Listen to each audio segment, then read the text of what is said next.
జగన్ అక్రమాస్తుల కేసులో విజయసాయిరెడ్డి బెయిల్ను రద్దు చేయించేందుకు సిబిఐ ముమ్మర ప్రయత్నాలు చేస్తోంది. ఇందుకోసం మరిన్ని ఆధారాలతో హైకోర్టుకు వెళ్లాలని నిర్ణయించినట్లు తెలుస్తోంది. ఇదే సమయంలో ఎంఆర్ కేసులో నిందితుడు సునీల్ రెడ్డికి కింది కోర్టులో బెయిల్ రాకుండా పక్కా ఆధారాలను సమర్పించేందుకు సిబిఐ ప్రయత్నిస్తున్నట్లు సమాచారం. జగన్ అక్రమాస్తుల కేసులో రెండో నిందితుడిగా ఉన్న విజయసాయిరెడ్డి బెయిల్ రద్దు కోసం తిరుగులేని సాక్ష్యాలను సమర్పించాలని సిబిఐ యోచిస్తోంది. విజయసాయిరెడ్డికి కింది కోర్టు బెయిల్ మంజూరు చేయగా హైకోర్టు దాన్ని రద్దు చేస్తూ మళ్లీ సిబిఐ కోర్టుకు పంపింది.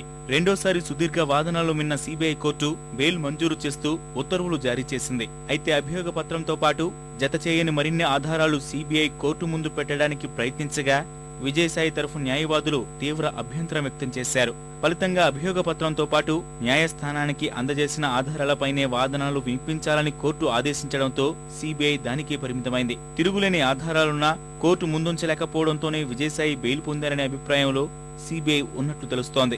ఈ తరుణంలో తమ వద్ద ఉన్న మరిన్ని ఆధారాలు హైకోర్టు దృష్టికి తీసుకెళ్లాలని నిర్ణయించినట్లు సమాచారం. ఇందులో భాగంగా జగన్ అక్రమాస్తుల కేసులో విజయసాయిరెడ్డి పాత్రకు సంబంధించి ఆధారాలన్నింటినీ ఇటీవల సిబిఐ కోర్టుకు అందజేసింది.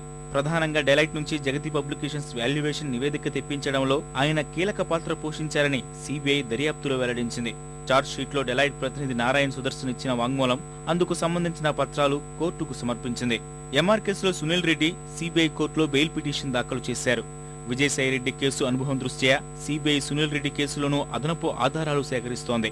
ప్రస్తుతం సునీల్ రెడ్డికి వ్యతిరేకంగా తుమ్మల రంగారావు ఇచ్చిన వాంగ్మూలాన్ని మాత్రమే సిబిఐ కోర్టుకు వివరించింది. దీనికి బలం చేకూర్చేలా వైఎస్ రాజశేఖర రెడ్డి వ్యక్తిగత సహాయకుడు సూర్యనారాయణ రెడ్డి అలియా సూర్యుడి వాంగ్మూలాన్ని తీసుకుంది. వైఎస్ ఇంటి అవసరాలకు సునీల్ రెడ్డి డబ్బు తెచ్చిచ్చేవాడని సూర్యుడు చెప్పిన వాంగ్మూలాన్ని మెజిస్ట్రేట్ ముందు నమోదు చేయించి దాన్ని కోర్టు ముందుంచాలని భావిస్తున్నట్లు తెలుస్తోంది. ఇందులో భాగంగా చీఫ్ మెట్రోపాలిటన్ మెజిస్ట్రేట్ నుంచి అనుమతి తీసుకోవడానికి ప్రయత్నిస్తోంది.